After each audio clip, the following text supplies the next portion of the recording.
Veracruz. Ella nos va a platicar cómo ha sido la experiencia. Esto es un programa para Amor Ambiente. Doña Margarita, buenos días, ¿cómo le va? Buenos días, doctora. ¿Puede contarnos un poco cómo es su organización aquí y en qué comunidad estamos y cómo ha ayudado esto para sus vidas? Bueno, pues antes que nada, pues buenos días. Me da mucho gusto que estén aquí con nosotros. Mi nombre es Margarita Flores.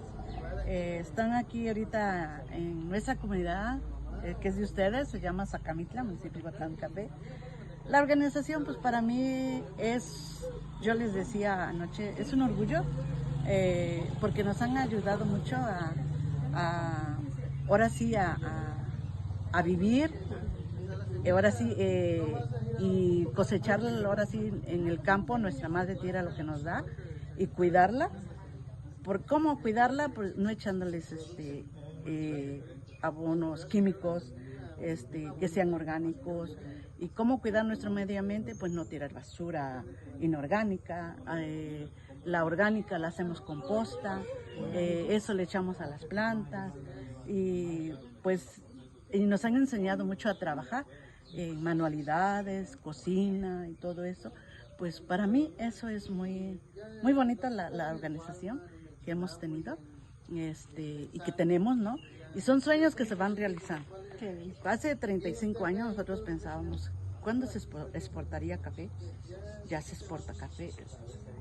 ¿Cuándo tendríamos una cafetería? Ya tenemos una cafetería. Ahorita pues estamos en lo de turismo campesino, ya lo tenemos, ¿no?